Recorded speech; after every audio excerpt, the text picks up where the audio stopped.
I got to get my food. I can't let it. Absolutely. I can't let somebody take it. These are As tough much as times now. groceries are now. Look, and people, these are tough times. People take my stuff. I am so glad I grew up with Great Depression parents because I have a deep freezer full of supplies for about the next 6 months. But you I've know what? Me I've too. started canning and pickling again. Oh, look, I'm telling you, I did not do after COVID. I didn't have to buy toilet tissue for 3 years. Mm. I mean, I had Yeah. napkins, I had canned beans, I had dried beans, I had rice, I had flour, I had sugar. I mean, well, now we're up, so I'm going to come on up. Okay, so we're going to go. I had it all, but my love to William and to especially to Dorothy and Drew, the fur babies. Oh, They were thank you. I ugly. will. I will share it. Oh, I had to. When I saw that, I said, "Isn't he pitiful? He's just like us." Yes. Yes. We're up now. So, Hey, babies. oh boy, look. It's the Santita Jackson Show here on AM 950 Radio, the voice of progressive Minnesota. It is a joy to be with you today. We got a lot to talk about. We have been looking at the government shutdown. It's the longest in our history and nary an end in sight. We have now got the CEO of Frontier Airlines who said, okay, you can still fly my airlines, but we're going to cut these flights all across the board in the United States. And he did something that I don't think you'll ever hear the CEO of a major airline say. He said, but what you need to do is buy a backup ticket on another airline if you're going to fly, because flying is that unreliable. When you have the government shut down, that means America is closed for business, everybody. And we've got ICE all over the streets in Chicago, in the Chicagoland area. They're rushing daycare centers that are bilingual. And they ushered out a teacher in front of her children. And then they roamed the center looking for other people. Wow. And if you look at the center and you say something that is offensive about ICE and ICE detentions, you could be arrested.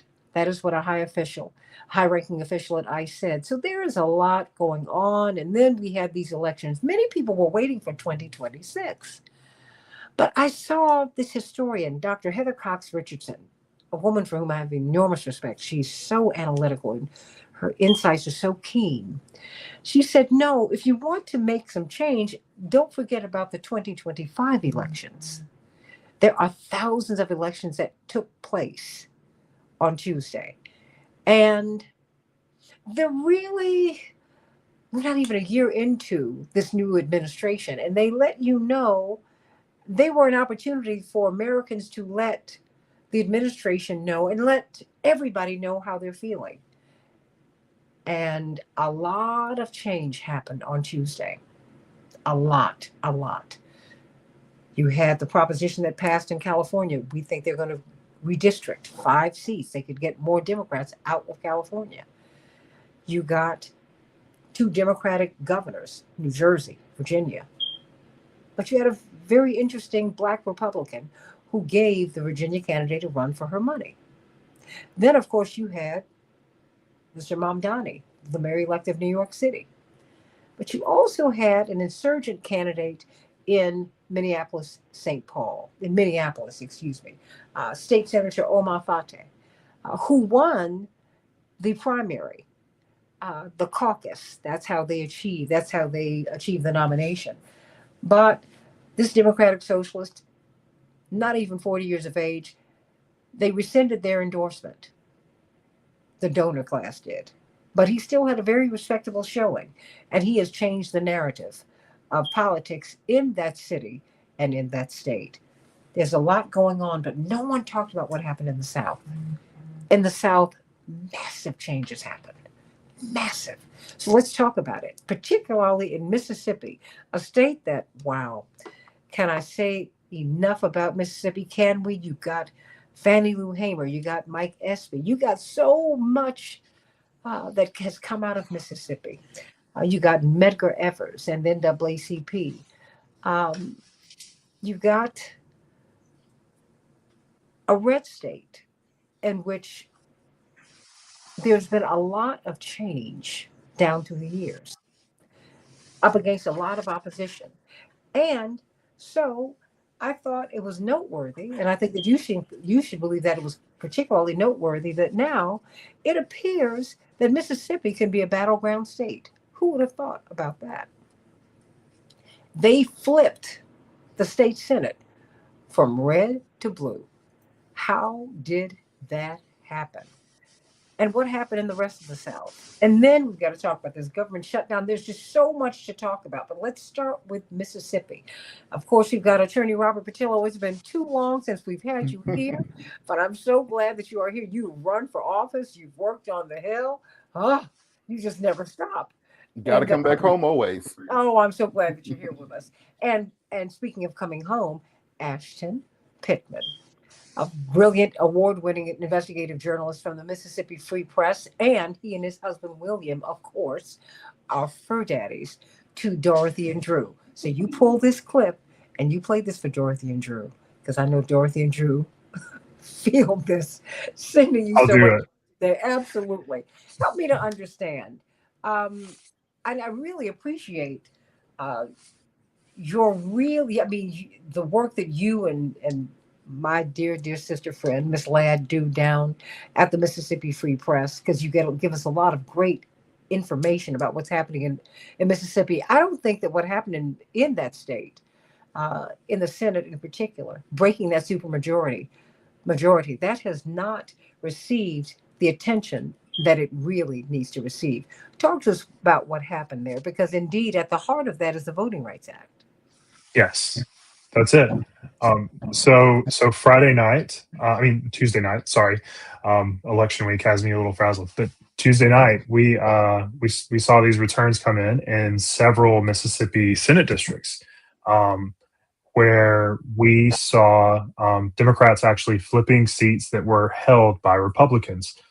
We had one down in Forest County, which is where Vernon Damer was from. His wife, Ellie Damer, actually endorsed Johnny Dupree, the former mayor of Hattiesburg, who is now a state senator, taking a seat that was previously held by a Republican. And in North Mississippi in the Senate, we had Teresa Isom. She won a seat up there that was held by a Republican. And those two seats took the Republican majority in the Mississippi Senate from 36 seats to 34. You need 35 for a supermajority. So losing that supermajority, there isn't like a filibuster like there is in the U.S. Senate. So it's not like Democrats are going to get a filibuster power now. But what it does mean is that it's going to be harder for Republicans to make certain kinds of procedural votes, such as reviving legislation that died on deadline without support from Democrats. And also, in the chance that a Democrat should be elected governor of Mississippi, which they came pretty close in the last election, then it would be harder for Republicans to override a veto. Was it a voter registration drive? What happened? Because I think that is consequential, particularly at a time when the Voting Rights Act is under attack. So there are several factors to those victories. One is that there was a lot of voter engagement, a lot of effort to engage Black voters in Mississippi. I know the NAACP was doing a lot of work with texts and phone banking, and a lot of organizations were doing a lot of work to turn out Black voters in these Mississippi districts. But also, of course, the driving factor here is that earlier this year, a federal court ruled that the Mississippi Senate and Mississippi House did not offer enough representation, enough opportunities for representation for Black voters in Mississippi. Now, Mississippi is nearly 40% Black. So you look at right now, until the elections Tuesday, it was 36 Republicans, 14 Democrats. Most Republicans are white. Most Democrats are Black in the Mississippi legislature. And 90% of white voters vote for Republicans. 90% of Black voters vote for Democrats in Mississippi. So when you look at that, like, there's really not a line between partisanship and race in Mississippi. We're very polarized. So just the mere act of ensuring that there were more districts that allow Black voters a chance to elect a candidate of their choice meant that Democrats had a better chance of winning.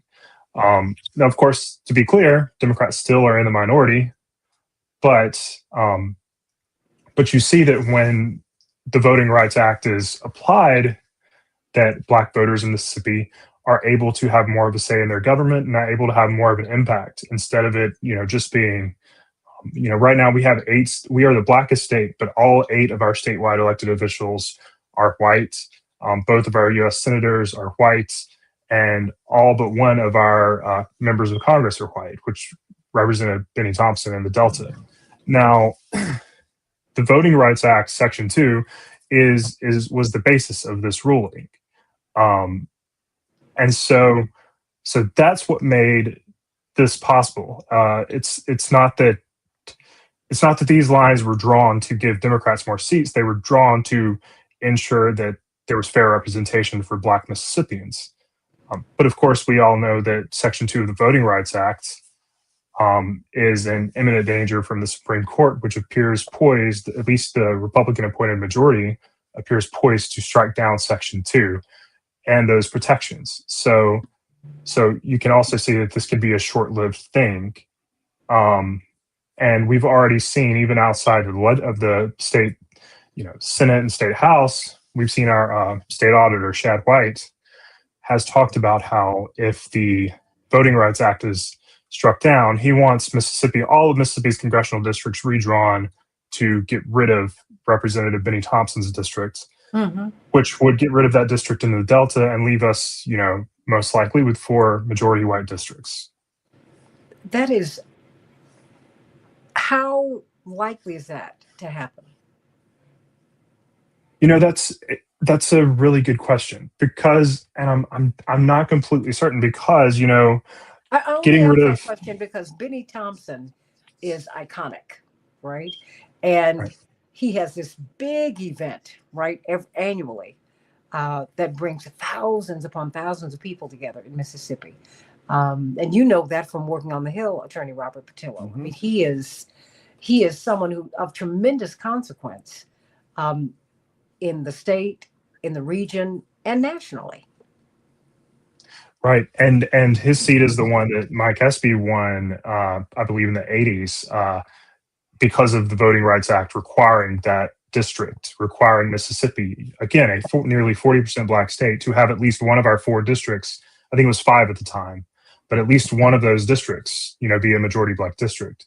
So there are definitely Republicans in the state who would love to get rid of Representative Benny Thompson's district, but you also have to think that the 3 Republican members of Congress in Mississippi, their districts would necessarily get less white if Representative Thompson's district was split. So that could also, there could also be some reluctance among some of the current Republican members of Congress who aren't Benny Thompson to do that, just because it might make their seats a little more competitive. But there does seem to be a good chance of that if Section 2 of the Voting Rights Act is struck down, and then Mississippi would have absolutely no Black representation at the federal level, despite being, again, the blackest state in the country. I mean, that's unbelievable. Attorney Robert Patillo, what is your assessment of that? Because indeed, coming out of Rainbow Push, he ran the Southeastern Regional Office for Rainbow Push and been working with Reverend Jackson for several decades, right? It's funny now Solid. showing up. It's funny showing up at Reverend Jackson's doorstep with Janice Mathis as a kid, and now still being around with gray hair and gray in my beard. But it just shows how important the fight is that we're in. And you're exactly right. And this isn't just a Mississippi issue. If they are able to fully gut Section 2, or what's left of Section 2 of the Voting Rights Act, we're going to see minority representation in Congress essentially evaporate. Some estimates estimates say that we could lose as much as half of the congressional Black caucus just through redistricting efforts in states like Georgia, Alabama, Mississippi, all throughout the Deep South. And the battle now has to turn to the state level, because in reality, the die is cast on many of these things on the federal level. The only way to override what the Supreme Court might do in Louisiana v. Kalis will be to the Congress to pass a new voting rights act, the Senate to pass that same voting rights act, and to be signed into law by a new president. So best case scenario, we're talking about a decade from now when something like that can happen. So we have to keep pace with the changes that are going on politically. And if the fight is no longer going to be on the federal level, we have to take it to the states. What we saw with the Republicans after the end of the second Bush administration, the world economy had been plunged into the dark ages. We were in the Great Recession. Barack Obama was elected president. The Democrats had power in the Congress. They had power in the Senate. They had the majority in the Supreme Court. Republicans decided to concentrate all their funds on the state and local level for a decade. Over the course of that Obama era, Republicans won 1,044 seats on the state and local level across the nation. Democrats are going to have to do that exact same thing. And right now, I think we talked about this earlier, what the conservatives are pushing for is the convention of the states, where they will be able to essentially call the constitutional convention and redraw the rules of the road, redraw the Constitution into this new Project 2025 MAGA Constitution. For that, you need state legislatures. They got 19 right now. They got to get to 34 to call for the convention of the states. They got to get to 38 to be able to pass wherever they want to take place. We are going to have to fundraise, and we're going to have to organize. We're going to have to knock on doors in the deltas of Mississippi, in the backwoods of Alabama, in the rural areas and the swamps of Georgia and Florida. We're going to have to do everything necessary to fight back, because imagine giving the keys to rewrite the Constitution to Donald Trump in Project 2025, knowing that it may be a century before we're able to rewrite that, if ever at all. Because I doubt in the new MAGA Constitution they would have an Article 5 in there that would have the opportunity to change those things. So the fight that we're seeing in Mississippi is a fight for the fundamental future of the American project, the fundamental future of Western democracy. And just as during the Civil Rights Movement, the power and leadership didn't come from the big cities, it didn't come from the national leaders, it came from a Fannie Lou Hamer. It came from a James Orange. It came from people organizing in barbershops and church basements all across the Deep South to make the changes necessary to change the world. And that's what we have to do right now. The battle is not coming. The battle, we are currently in it. We just have to figure out we need to start fighting. Let me, Ashton, what are you seeing in Mississippi? Were people surprised by Tuesday's results? Or was this something that people were expecting? I think a lot of people were surprised. On the other hand, I've heard several people. The Mississippi Republican Party, for example, said that, well, the Republicans were underdogs in this case, so we were expecting to lose these seats. But other people have kind of made the point that, if black representation, if black voters having fair representation makes you an underdog, then that shouldn't be. That says something about our political system and the problems in our political system. Black voters having fair representation in a more functional political system wouldn't necessarily make one party an underdog. So those there's that reaction, and there's also people who are. Some people have taken it a little too far. I think some people have thought this means that Democrats now control the legislature. Of course, that's not right. But I think there's surprise. Some people expected it based on just fairer districts. But this has been 6 years that Republicans have held this supermajority since 2019. And it's been since 2011 Republicans have had a trifecta in state government. After 100 years of Democratic domination. So I think people were just shocked to hear any news from Mississippi that Democrats had made any gains, because people have low expectations for Mississippi, which is also why there isn't as much investment here. is those low expectations. Well, and not just low expectations. I think it's more than low expectations. We know what the history is, Right. right? And so, and we understand the machinations. So, given that the Voting Rights Act is under direct attack and it's not expected to survive. Indeed, that has been Chief Justice Roberts' reason for living, the reason for his legal career, if you will, Right. has been to overturn the Voting Rights Act. Um, and well, I mean, in the just in terms of, I know, but you and Texas are the blackest states in in the union. It's hard to conceive of a Mississippi with no representation. Uh, I Right. mean, what I mean, and that's something that our parents understood, that my parents understood. Um, so do people in Mississippi understand that that is a very real threat? I there are people who do, and then I think a lot of people in Mississippi are just, so busy with the struggles in their own lives that they don't have time to understand all of this or to take it all in. So I think there are a lot of people who understand, but I think there are a lot of people who are going to be surprised when it happens. And I think it was the same way with the Dobbs ruling. I know growing up in white evangelical churches, we were told about the importance of the Supreme Court and how even if you didn't agree with a Republican candidate on anything, didn't like them, you had to vote for that Republican candidate because because Republicans needed the Supreme Court to overturn Roe v. Wade. So if you grew up in that environment, you knew how important the Supreme Court was. But I think, in general, I think that was something that Democrats didn't emphasize nearly as much, Mhm. at least in the same way during that period. And so I think it's kind of the same here. There are definitely people who know what's coming, and then there are people who just honestly have so much in their own lives that they don't have time to track the minutia of law and the Supreme Court and our politics because of how confusing it is and how much misinformation it is. It can be really hard to wrap your mind around if you're not in this every day, all day like we are.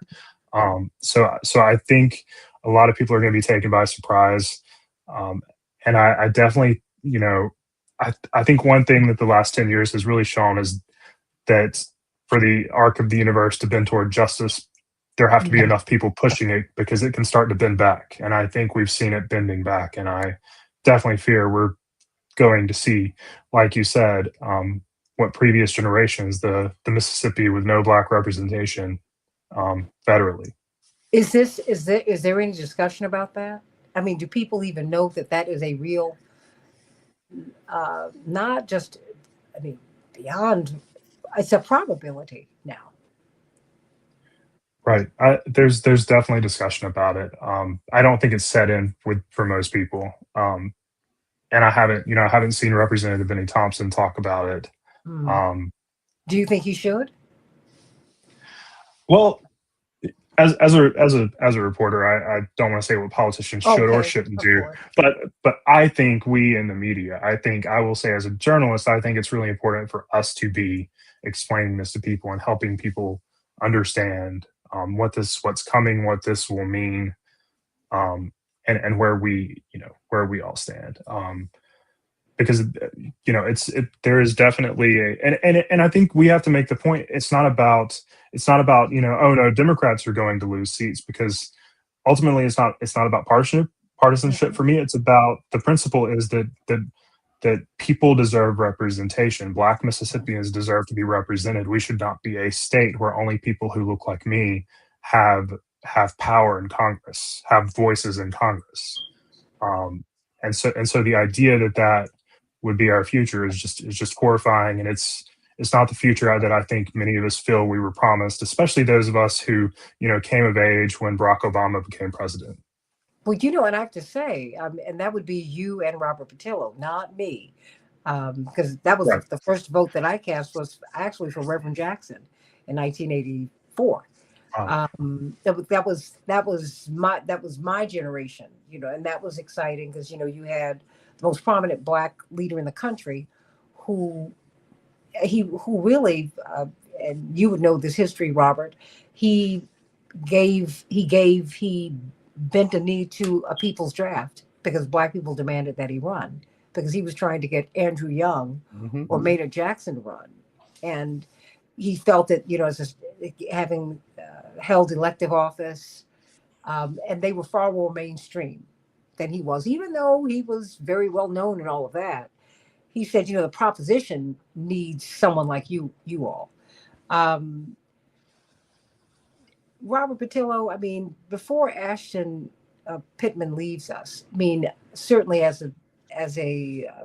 don't want to ask the journalist what people should be doing, but let me ask you. You've been on the activist side. Uh, you know, in Reverend Jackson's moment, he was constantly registering people to vote and keeping these issues alive. Eh, because we're always, Ashton, living our lives, and this it can be overwhelming. But now more than ever, we need to be talking about these issues because they impact how we live. Robert Patillo? Well, we're in the midst of a white supremacist reconquista in America. They saw the progress being made, that direct line where you can go from Shirley Chisholm to Reverend Jackson to even Al Sharpton's run, Carol Mosley Braun, culminating in Barack Obama. And that moment, I think that that's the same feeling that they had at the Battle of Tours when the Muslims started invading Europe, and they said, "Oh, wait a second." They here now. That we thought they were over there. Now they are here. We got to do something about this. And so we've been in the midst of this reconquista, whether it was the MAG or whether it was the Tea Party movement, going into the MAGA movement, and where we are now in this America First Trump movement, where they are doing everything possible in the last grasp of white supremacy to ensure that they can maintain power in an increasingly small group. We saw this happen in South Africa towards the end of apartheid. We saw this happening in Kosovo.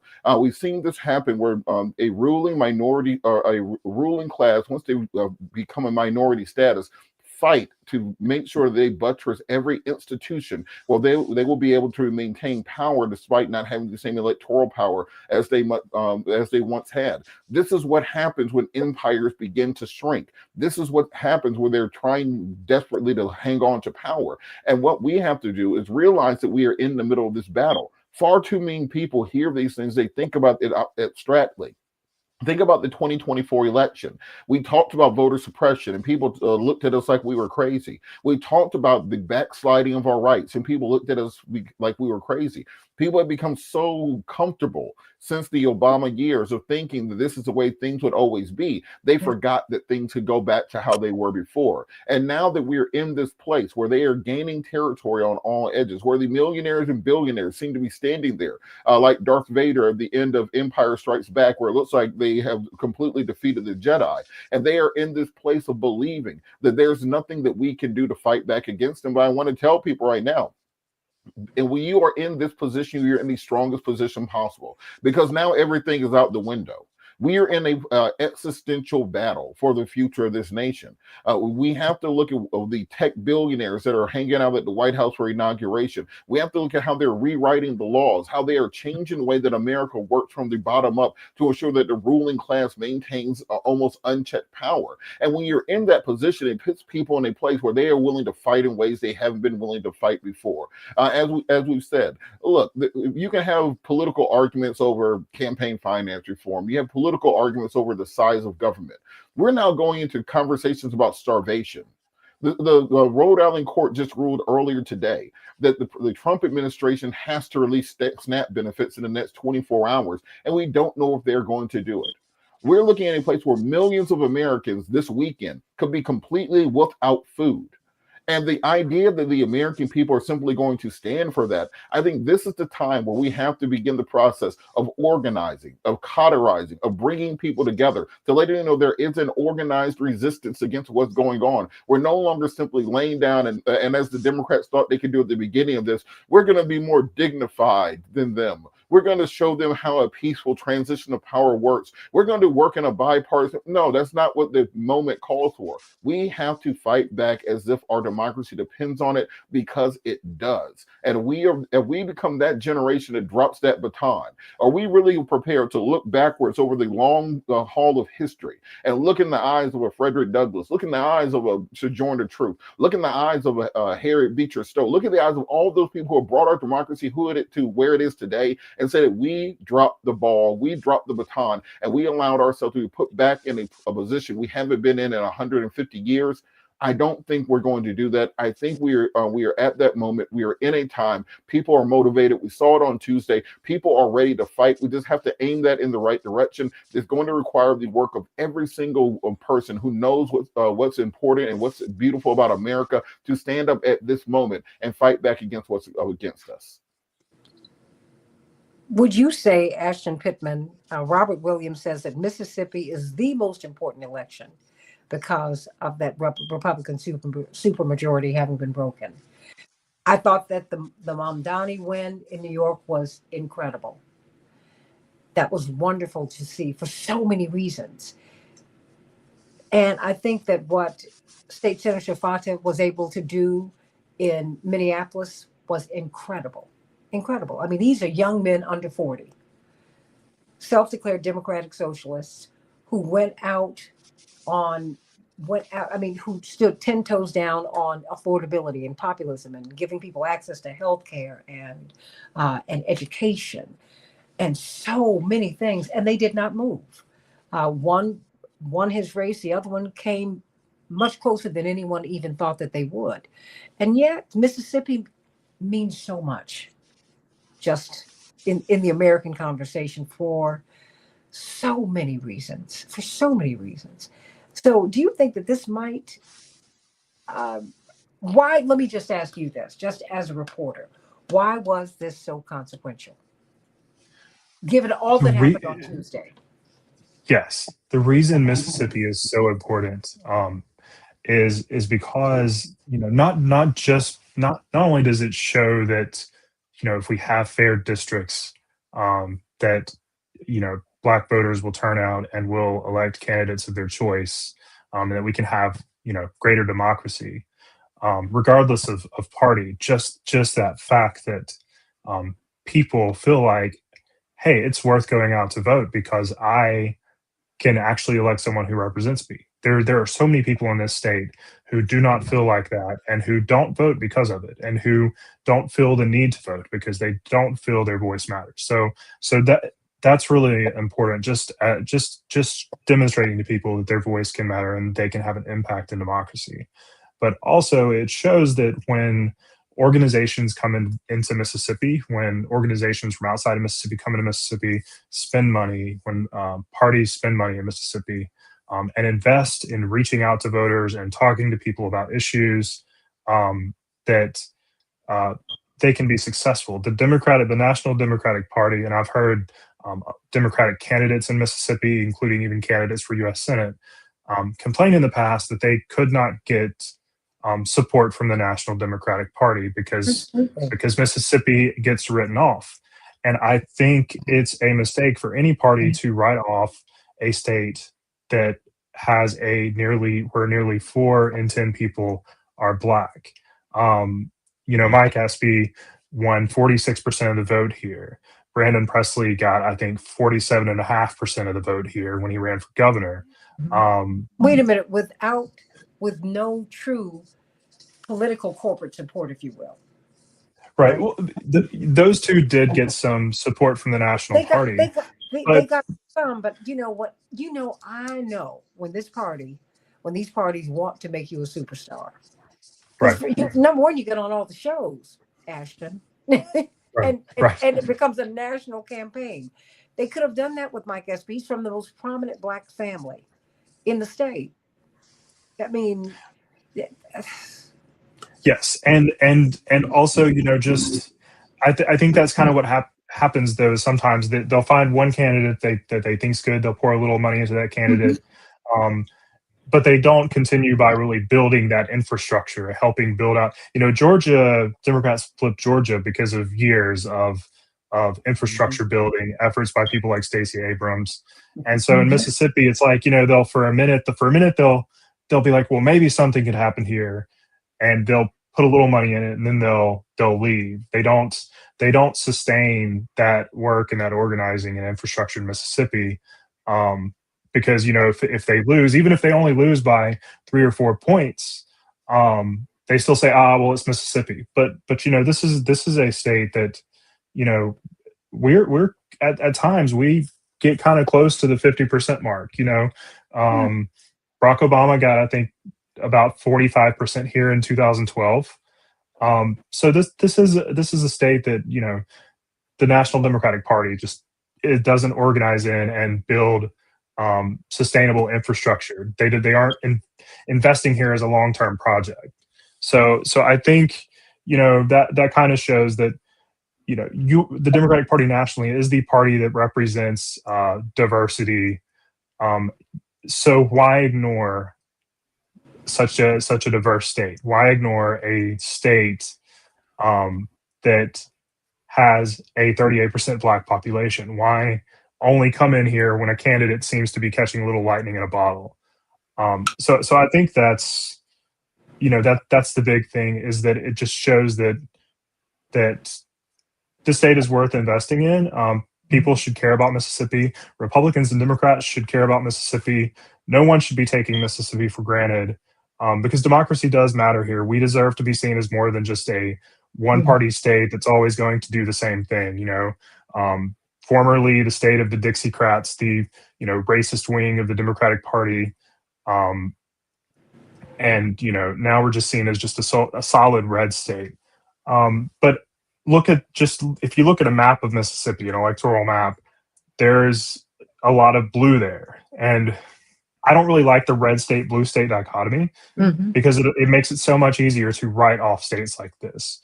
And so candidates aren't competing for votes among all Mississippians. They're just trying to find their slice of the state. And I think that's a big problem with our partisan political system in general, is this red state, blue state dichotomy, and the way national parties will write off entire states like ours. It's just not smart. I mean, you can't have. I'm sorry, Robert. Well, I was just going to make the point that not only that, it's just that the National Party, in large part, likes to pick their new golden children when it comes to the candidates they're going to support. And often those golden children don't exist in the Deep South, because the things that it takes to win in Mississippi, that it takes to win in Alabama and Georgia, aren't the same things that it takes to win in San Francisco, Los Angeles, and New York. And so you have a party. Just look at how reluctant the national leadership was to get behind Mamdani, because he did not fit the mold of what they wanted to push out there. Similarly, when you have candidates in the South who have to be a little more socially conservative, because that's the Bible Belt that they're coming from, when they have to have views that are outside the mainstream of what the Democrats are pushing at the time, they don't get behind them. They don't support them. I would rather have a center left Democratic candidate win in a state like Georgia or Mississippi than allow a far right MAGA extremist Republican to win. But the Democrats seem to not want to make those compromises often, and we end up losing races that we could very easily win with the right type of support. There's no reason for a state like Mississippi not to have proper representation, one of the largest minority populations in the country, because we talk about 38% African American, but we think about the number of women, of Latinos, of immigrants in that state. You have a plurality. They're properly financed, properly mobilized, properly organized, they will be able to win those states. But the Democratic Party has to stop looking for intellectual purity. Think about the way they ran Al Franken out of office. They want the most pure, wonderful candidates on earth. No, everyone's going to come with scars and blemishes, but you got to get behind them and help them, because what's most important is winning and bringing back that majority that we need to fight back against the agenda that's going to destroy America if we don't get it together. And and I will say this before you go, Ashton. I know I only have you for a little bit. This is the role of independent media, because I had to go to you to get this kind of keen analysis and insight. And because the big corporate media, they overlooked what happened in Mississippi. And they were looking at California. I realize these are big media hubs, but this is where America lives. This is where Americans live. And everybody Right. lives in Mississippi. Everybody lives in Alabama. You have got black, white, brown, yellow, red. You've got gay, straight, trans. You've got everybody. Military, not military. Everybody lives in these places. Everybody lives in Mississippi. And you know what? And Democrats have been winning there, and progressives and populists have been winning in the Deep South and in Mississippi in particular for a long time. I'll give you a funny story. In 1984, way before your parents even thought of you, Ashton, and maybe you, Robert Patillo. No, no, they definitely thought of me in '84. They Well, they were they they were having a good time. Yeah, they were having a good time. That's why I'm here. you were on your way. Well, I was already here, and we were on the campaign bus. And back in the day, if you had a television without that did not that you could just have a handheld television was a big luxury. And we had one on the campaign bus, and the Secret Service agent was the bus was we were speeding to an event, and so he was trying to get in the back, and he was trying not to fall. He said, "Reverend, you need to see something." We were like, he said, "Okay." He said, "No, no, no, no, no," because he was shocked, and he put the television in front of us on the table. He said, "Reverend, you're winning Mississippi." Wow. Exactly. Everybody, even though Reverend had been registering people, and it was everybody sat back and went, "Wow!" And then you moved into the television because wait a minute, he was winning Mississippi, and then he won it outright. He split it in '84 and won it outright in '88.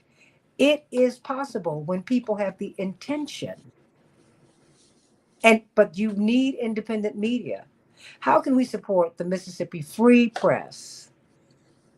You can support the Mississippi Free Press. We are a nonprofit newsroom. All of our stories, we don't have paywalls. Anyone can read our stories for free. We want people to have information, but we do rely on donations. So if you would like to support us, you can go to mfp.org/donate, and you can donate there, or just go to MississippiFreePress.org and you'll see a donate button on the site. And we really appreciate those of you who support our nonprofit newsroom. Well, you're going to be coming back here more often than this because there's a lot for us to talk about because you've got 900,000 black and brown people who are unregistered in Texas. You've got I heard Gary Chambers out of Louisiana, who came very close to winning. He was on our Keep Hope Alive show a couple of weeks ago, and he was, decrying the fact that so these candidates don't get the support that they need. Like I said, when the party decides to make a superstar a golden child, they know how to do that. And the soil is rich down there. It is. So I want to thank you for being with us, Ashton, and our love to William, and especially Dorothy and Drew. Thank you. I look forward to coming back, and I will share your love with them. And give them a little nuzzle. Everybody, if you got here a little late, he's a fur dad. So you got to understand that. Much love to you, Ashton Pittman of the Mississippi You too. Free Press. Thank you. You don't want to ask journalists what people should be doing, but the fact is, we need to be registering people to vote. And that's something that I'm not seeing happen. I see President Obama come out, and he's exciting, in the last few minutes of the campaign, and he's the biggest figure in the party. Mm-hmm. But I think that he would be best or better used by helping people to get registered to vote, because this can be, a lot of progress can be made, but a lot of people need to be inspired, Robert, and they need to be registered to vote. Absolutely. And I think one of the big things that people miss about the 2024 election, and probably the biggest reason that Trump won in 2024, was that on election night in 2020, he began his reelection campaign at 1 a.m. on election night. He began the process of running for the 2024 election on election night in the year 2020. There was no downtime for him. He realized that he was going to be coming back at that. The moment he figured out he lost was the moment that he started his reelection campaign. And if you remember, what Donald Trump and what the entire MAGA movement would do is they would take the show on the road. They weren't just going to the big cities. They weren't just going on the major media outlets. They weren't just sitting there and waiting for a primetime interview with Anderson Cooper or with Sean Hannity or Rachel Maddow. They were going up to Dalton, Georgia. They were down in Dahlonega. They were at the tractor pool in the backwoods of Alabama. They were in the panhandle of Michigan. They would take the biggest MAGA stars they were and take them to the smallest towns in the country. And what that does is it makes those people feel special. It makes them feel seen. It makes them know that their votes actually matter. When a billionaire can fly in on a private jet and come to a small town, those people feel that that person actually cares about them. Now, did he? Not in the slightest. Ain't give a damn about none of those people. He will never talk to them again. He's got what he needed out of them. But at that moment, it is what it took to get those last few percentage points of swing voters that put him over the top in those states. People have to stop looking at the big number from 2020 and saying, oh, well, Trump got 77 million votes. Well, Kamala got 75 million votes. And in reality, the entire election came down to about 100,000 people in 7 swing states. And being able to turn out less than 100,000 people over 7 states is how they won that election. And so when you're looking at what's going on now, it's great. Wait a minute, and they left nothing, to your point, they left nothing to chance. Yes, they did not leave any meat on the bone. The day after the election, there was no woulda, coulda, shoulda. They realized they were going on the Joe Rogan podcast. They were going on on every online channel. They were doing TikTok videos from Donald Trump's basement. They were bringing in social media influencers. NABJ. Any place they could go, they left no stone unturned. And let me just say this. Wait a minute. NABJ, the National Association of Black Journalists, where he had that now infamous interview. But the fact is, he was willing and eager to be there, Robert Patillo. He does not mind going into a hostile room. Well, but also Donald Trump is people have to remember that he is a media figure above all else. He's made more money in media than he ever made in construction, than he ever made in casinos, than he ever made in any other venture besides politics. And what he understood by going to NABJ was that he knew that there was a schism in the Black community between immigrant Black folks and native-born Black people. He's been around Omarosa long enough. He's been in these circles where he's heard these conversations. So his whole point of going to NABJ was, I'm going to walk in, I'm going to drop this grenade off for you nice people, and I'm going to walk out and you guys fight amongst yourselves. And he started a conversation about whether or not Kamala Harris was Black or not. And he didn't even need to stoke the fire thereafter. All he had to do was release that into the wild and let it go viral, and it turned into a conversation the entirety of the rest of the campaign. Did you say conflagration or conversation? I'm just conversation, but I think conflagration. I think that also fits. Matter of fact, I'm going to amend the statement to what you said, because I think that's better. That's what I said the whole time, what you said. But the entire point is that he understood that you can take these small little fissure issues, and that if you message on it and message on it and message on it, it will open this chasm, open this divide. So it turned into not just a divide between native-born Black people and foreign-born Black people. Then it turned into, well, what about light-skinned people? Do they count as being fully Black? And then that turned into a conversation. It turned into an argument between Black men and Black women about whether or not there was he was able to kick off an entire civil war in the Black community that drove down voter participation, drove down voter enthusiasm, and he did it without having to spend a nickel, because he knows how to work the media, how to work the press, and how to work social media. Even now, what we're seeing in the White House, Democrats are spending so much money and time trying to figure out the perfect messaging. What does Trump do? He gets someone on his team to post an AI video of Chuck Schumer and Hakeem Jeffries with a mariachi hat on, or a sombrero and a mariachi band behind them, and he's pushing the message of the Democrats are working for illegal immigrants, they're not working for you. He can get that all across in a 10-second video. So as long as we're having these conversations and not understanding where we actually are right now, not being up to date, being a step behind an 80-year-old man, and seemingly not being able to get around it, it's going to be very hard to build the types of coalitions necessary to fight back against essentially the richest 1% of the global economy, because it's no longer a Republican versus Democrat argument. It's no longer a top 1% versus everyone else argument. We're talking about probably about 500 people that run the global economy. And those are the people who are fleecing the rest of us. And until we understand that and are able to organize around it, no, you're not going to get your message out on Mark Zuckerberg's Facebook, because Mark Zuckerberg was right there at inauguration. You're not going to get it out on Google. They're at inauguration. You're not going to get it off on Twitter. They were also at inauguration. We have to start realizing that we were able to organize the Montgomery bus boycott in church basements with landline phones. And we're going to have to put the shoe leather in. As we were talking about with Donald Trump going around the country and going to these small towns, you're not going to just be able to do this on social media and podcasts. The National Democratic Party, National Progressive Leadership, national nonprofits are going to need to get back in the streets, get back to organizing, getting back to actual people pushing power. These Gen Zs are ready, willing, and able for change. This is a generation that has had every birthright of Americanism stolen from them.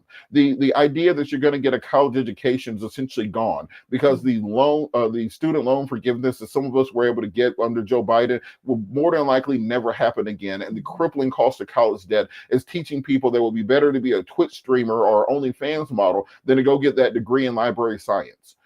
When you talk about home ownership, the average age when people are buying a home used to be in their late 20s to early 30s. Now it's in their late 40s to early 50s. If at all. If at all. When you're talking about marriage, people need to realize you used to get married when you're like 20, 21 years old. That's like the age when your grandparents got married. You got out of high school, you went to the service, you came back and you got married. That was the trajectory of America. Mm-hmm. Folks are getting married at 36, 37, 40 years old now. So when you're looking at what Gen Z is walking into, you can look around the world and you're having Gen Z revolutions in Myanmar and Madagascar and countries across the globe. If you look at sub-Saharan Africa, where the average age is 19 years old, you're seeing these people rising up against those governments and rising up against those oppressive systems.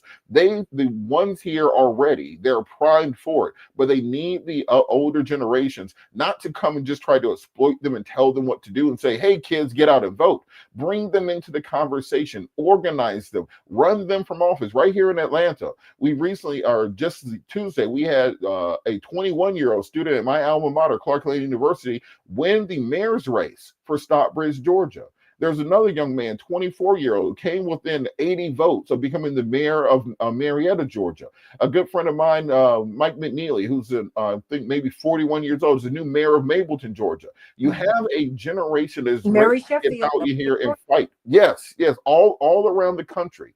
Younger and younger voices are getting out here and they're ready, and we're finally seeing these impacts making a change. Mondani, 34 years old, Ocasio-Cortez, under 40, Jasmine Crockett, young also, and now Nancy Pelosi saying she's not running for re-election, and more of the older guard finally getting ready to turn those keys over. So because we see this happening in real time, the question has to be, how do we harness this? How do we organize this? How do we put ourselves in a position right now in 2025 to be where the Tea Party was in 2010?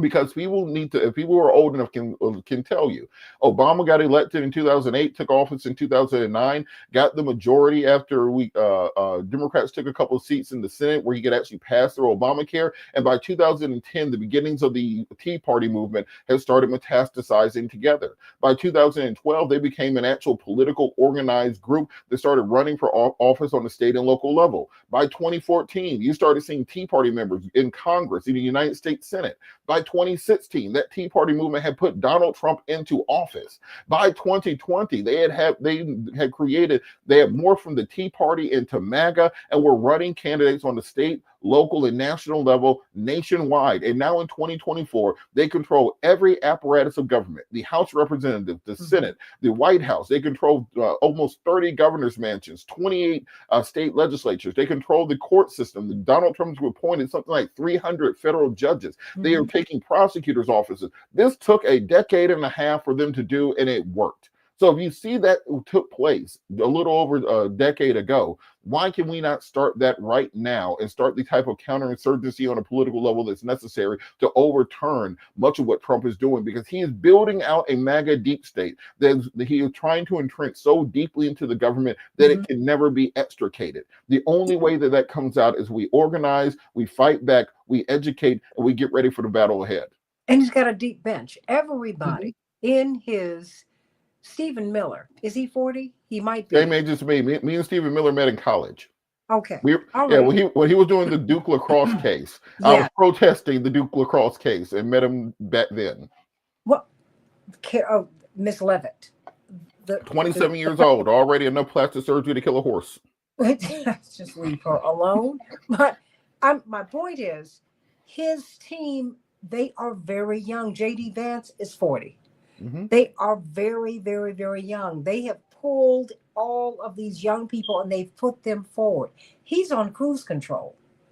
And they also know how to support. You and I have talked about this before.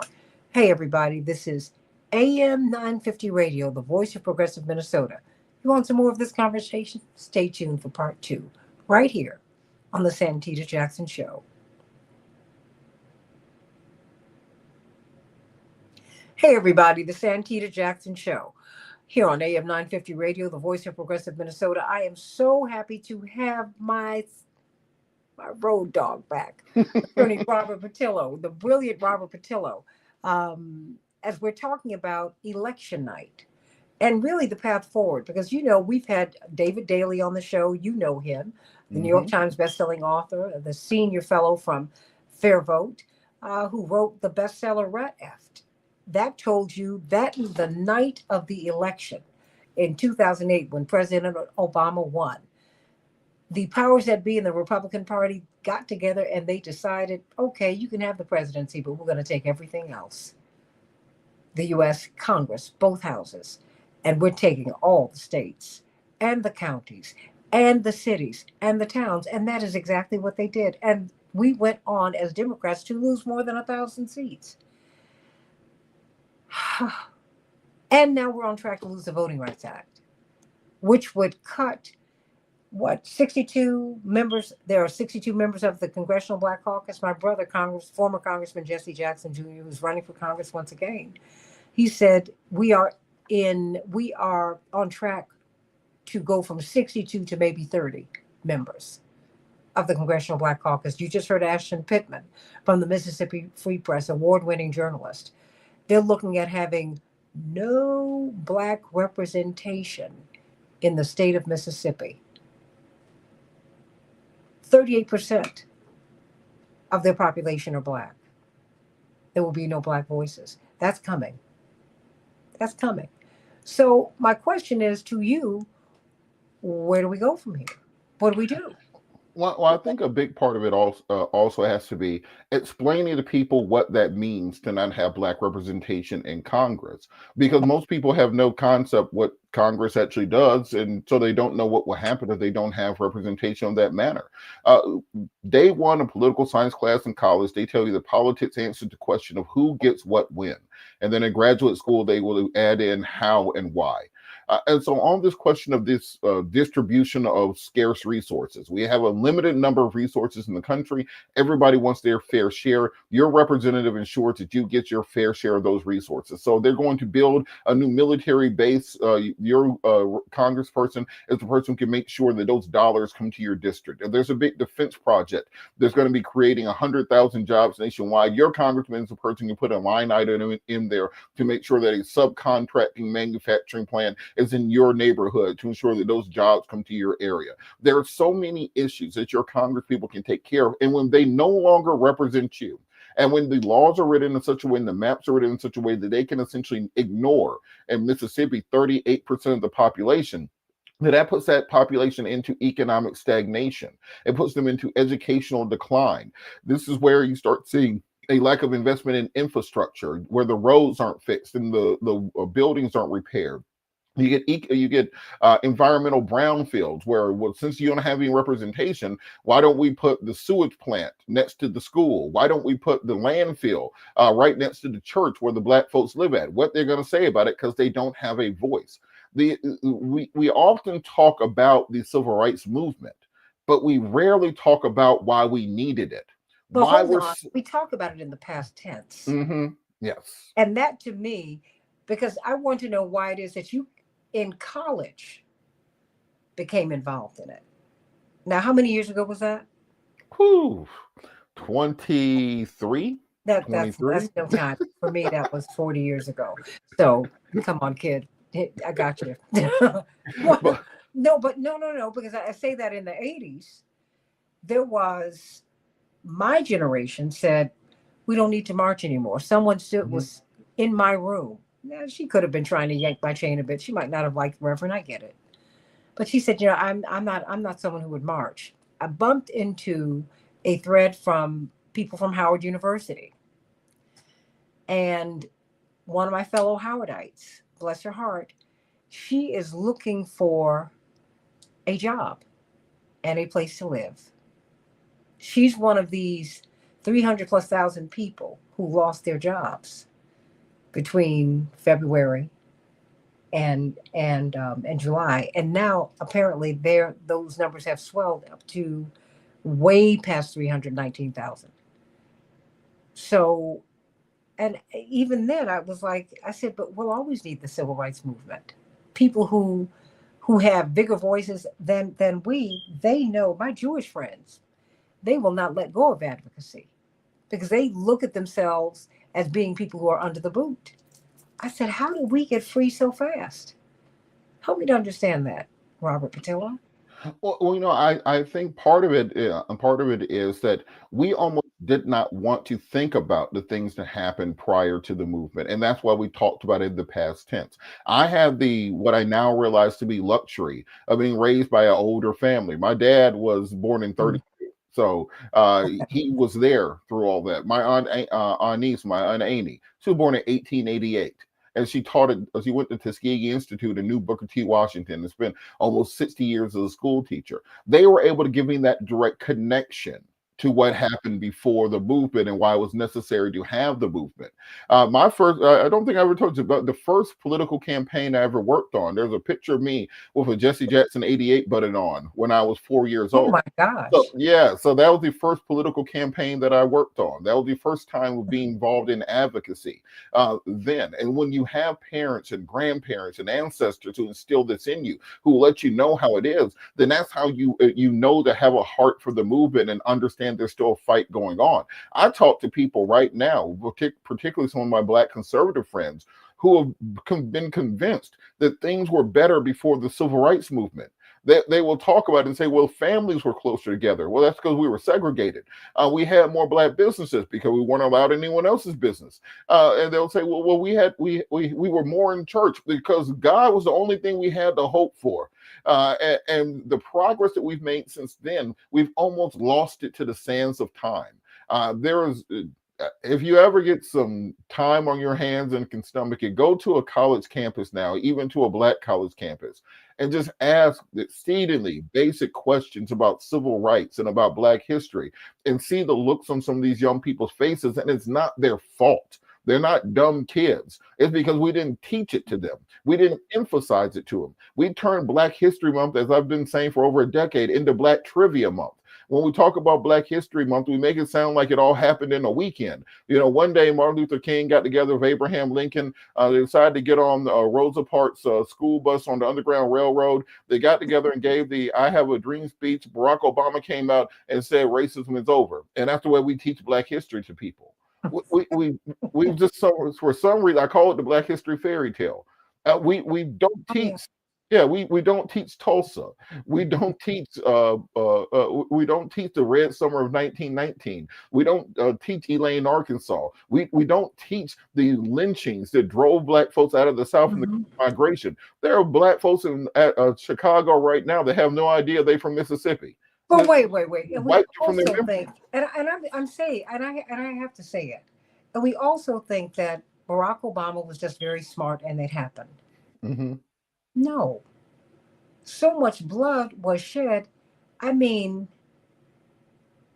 there were two serious campaigns where that black people put Reverend changed the rules of the game Hmm.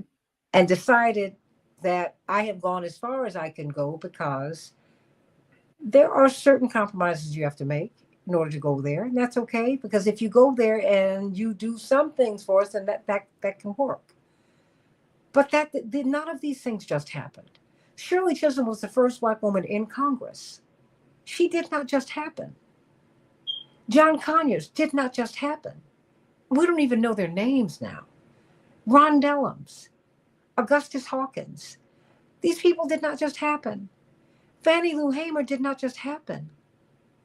I mean, and so I think losing that history, not understanding that to me is very dangerous, Robert. Hmm. Oh, absolutely. And one of the other, I'm I mean, so because thankful. we're not just smart and it happened. Hmm. No. Part of the reason I'm so thankful for when and how I grew up was I was in college at the tail end of all the Lions still being on the prowl. Okay. And by that I mean when I started interning for Janice Mathis at the Rainbow Push office in Atlanta and working with Reverend, James Orange was still around. We went to the barbershop together. Joseph Lowry was still active with the Georgia Coalition of the People agenda. He's the one who taught me about voter registration and voter suppression and voter rights. You know, we still had a C.T. Vivian. We still had many of the people who fought during the civil rights movement who were able to pass that information on. And this was outside of the classroom context. This was real lived experience. People telling you, I remember a story James Orange told me where he said, even when I worked at Home Depot, I cut keys for John Lewis and Andy Young. Hmm. Maynard Jackson came and gave speech. I was able to interact with all these people who could give me the firsthand knowledge of what actually took place. And Reverend Orange at the barbershop one time said, over the years I've met over 100,000 people who are on the Edmund Pettus Bridge. There are only 5,000 folks there. It's the truth. I mean, and Because everybody marched for Dr. King. I'm like, oh, absolutely. when did that happen?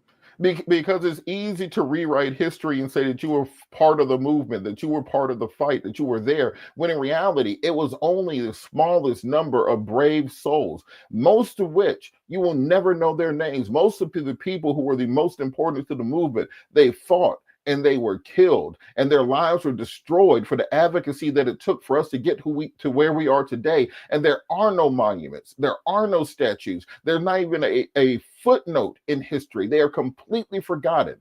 And because of that, we have a duty, we have a responsibility, we have a charge that says we cannot let this go back on our watch. How dare we?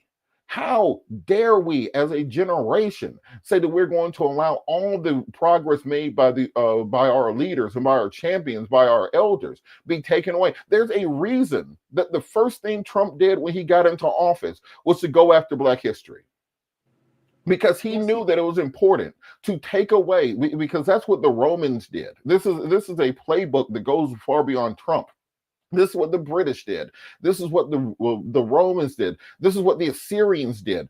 This is what ISIS did during the Caliphate. You want to destroy the history so that the future generations have no idea what came before, meaning that you and the story you tell them becomes eternal. That's why it's called his story. So when you start taking out the history of Jackie Robinson, taking out the history of Harriet Tubman, we have Trump saying they concentrate on how bad slavery was. By the time they're done, we don't do anything. In 20 years, we'll talk to kids and they'll tell you that Africans got rescued by the slave owners who were just so nice. They brought them over here as guest laborers and they gave them free housing and free food. And because Africans hated them and threw them out. Threw them off the continent.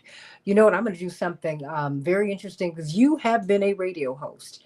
I'm going to give you 5 minutes, and I want you to tell people, explain some of that history. What are we missing? Look, this is one of the things I think people forget and what people need to understand.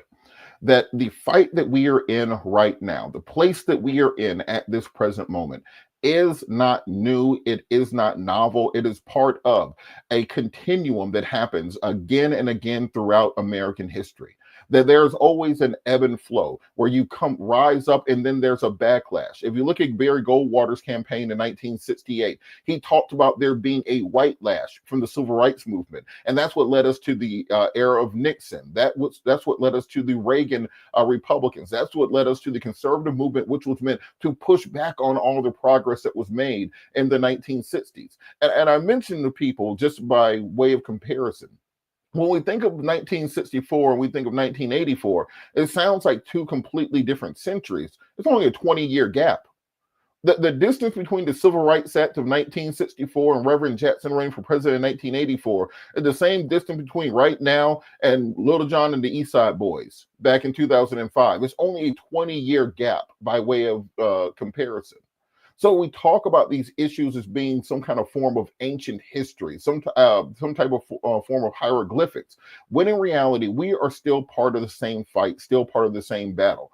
These plans that are being made by these conservative groups, they are not happening in a background. This is the result of decades of work, decades of leadership, decades of academia on how exactly to get around every single constitutional norm, how to find a workaround for every single check and balance, how to ensure that you can put in place this quote unquote unitary executive theory, where the first thing we have to do is in the first term, we have to stack the courts. We have to have Mitch McConnell block Merrick Garland. We need to get a 6-3 at least majority on Supreme Court, and we need to stack the federal courts on the district court level. And that way, when we come back in the second term, no matter what unconstitutional things we do, if there are no checks and balances, then there's no one to say that it is wrong.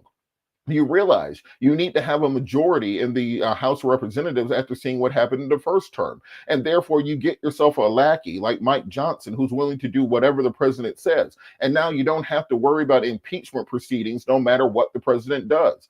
I guarantee you, if Nancy Pelosi was the Speaker of the House right now, the minute Trump got the $400 million plane, we would have had impeachment proceedings. But you take that check and balance away. You ensure that you focus on getting a majority in the Senate, because right now Trump is telling the Senate Republicans, if you end the filibuster, then I can put my entire agenda through and you never have to worry about Democrats regaining a majority, because I'm going to rig the system in such a way that they will never get a majority again.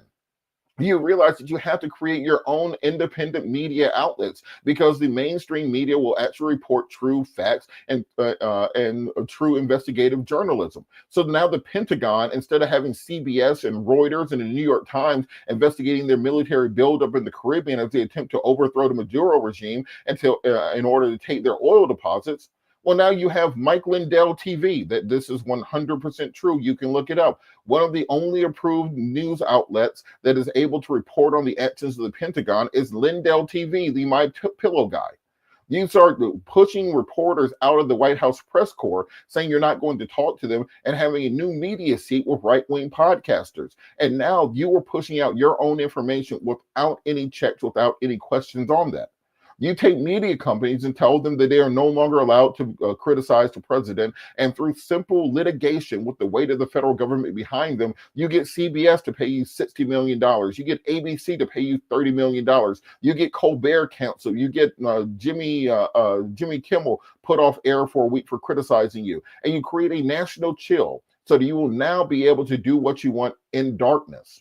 This is all part of a step-by-step plan that goes deeper than even Project 2025. Project 2025 is very much the branding around it, but this is a quarter century of conservative academia being put in place right now with one specific goal, which is to reverse everything that happened during the civil rights movement. When Donald Trump said, "Make America Great Again" back in 2015, he knew exactly what he was saying. He meant we are turning back the clock to when it was greatest for white America, before the Civil Rights Act, before the women's rights movement, before the gay rights movement, before Cesar Chavez and the migrant rights movement. Mm-hmm. But you know what I think that he missed? Mm-hmm. You know, I think what many white people missed was that at the beginning of the Republic, well, even before it started, if you were not propertied with monies, you did not count either. Hmm. And we're going back there, not just to the racial segregation and subjugation, but to the subjugation of the 99%. Yeah, what poor white Americans got fooled by with this entire Trump movement was Trump was never there to lift them up. He was simply there to knock everyone else back down. And he took this resentment that existed in the country. He took this anger that existed in the country. You know, a lot of you saw it over the course of the Obama era and that decade, where they got mad because now there's a black Little Mermaid, and we told them to shut up. They got mad because now all the commercials there's a black man for white woman, a white woman for black man. They got mad because they had to go to these HR trainings and listen to this black woman tell them about how they couldn't say N-word jokes at work, and they just started to stew and metastasize. And Trump, as a marketer, he saw that. He realized that resentment was growing. He saw the manosphere growing of disaffected white incel men who were left behind the by the economy, who were who did not inherit the America that they were promised. They thought they were going to get Leave It to Beaver. They thought they were going to get bewitched when they grew up. They thought they would walk in the house and have a wife twitch her nose, and Samantha gets a whole dinner there in front of them. They thought that's what they were getting. And now they have this wife who's a CEO telling them to help with childcare, who wants them to have emotional empathy and those sorts of things. All these things boiled together and they were able to exploit it. And they were able to convince that group that it's not the millionaires and billionaires that are your problem. It's that poor black family down the street eating up all the welfare. It's that poor immigrant family down the street that took your job. It's that those individuals, that those gay people. And the reason your kids are gay now isn't because they were always gay and now they're just actually happy enough and honest enough to say it out loud. Somebody made them gay, and now they're different from you, or they made them trans and now they're different from you. They played on this idea of nostalgia and guilt, and they turned that into a political movement without these people realizing that they were going to come in and steal everything from them. Do you think these farmers who voted for Trump realized that he'll be cutting off soybean exports to China, bankrupting them? Do you think the ranchers who are dealing with American cattle, would he be giving billions of dollars to Argentina to undercut their prices? Of course not. But he played on their heartstrings. And now we are so far down this rabbit hole, it's going to take the types of coalitions that we had in the 1960s. Because people, when they think about the 1960s, they separate all the movements. It was one movement. It was one movement of people who are tired of the crap that went on in this nation. So you have the women's rights movement, where they said we are no longer going to be in the kitchen sweeping and vacuuming. We want to have jobs and education and bank accounts. We want to be able to buy our own houses and have our own self-determination. You had the migrant movement, where people said we're tired of being exploited as farm workers. We want to have basic human and civil rights because we prop up this society. You had the student movement, where they said we're no longer going to be drafted into these wars of choice to go die in a rice paddy in Southeast Asia for a cause we have never heard of. It metastasized with the unions and the workers' movement that said we need to have basic rights and basic health care and the collective bargaining rights. And that intersected with the African American movement for civil rights, where we said we are no longer happy simply being second-class citizens in this broad political tapestry.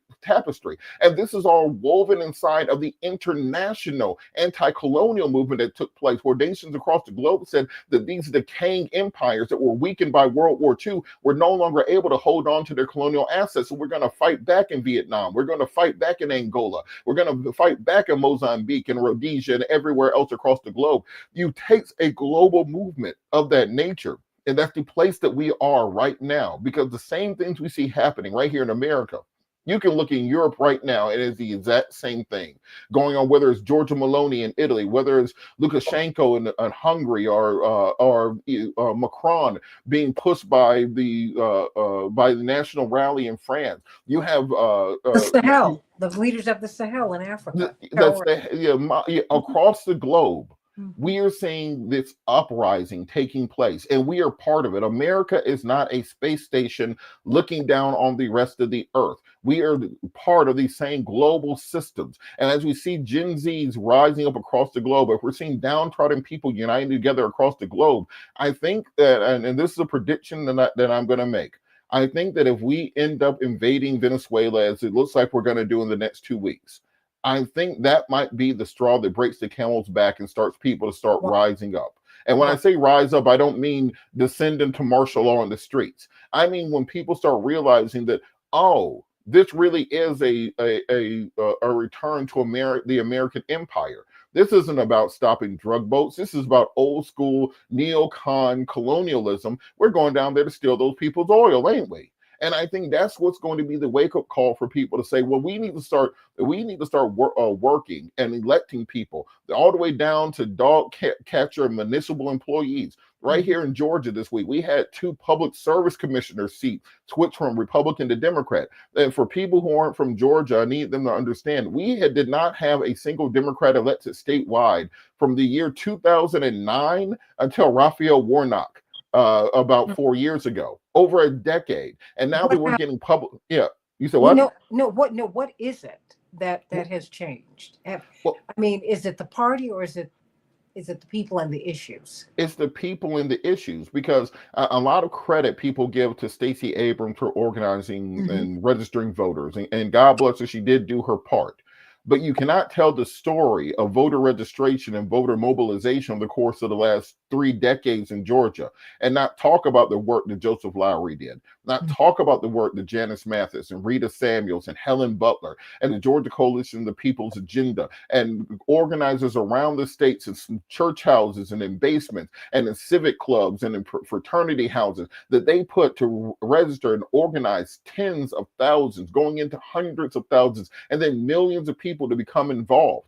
And now we've actually been able to start outrunning the voter suppression. We've now hit the critical mass where they can't even suppress enough votes to stop the will of the people from But coming see, out. put that, wait.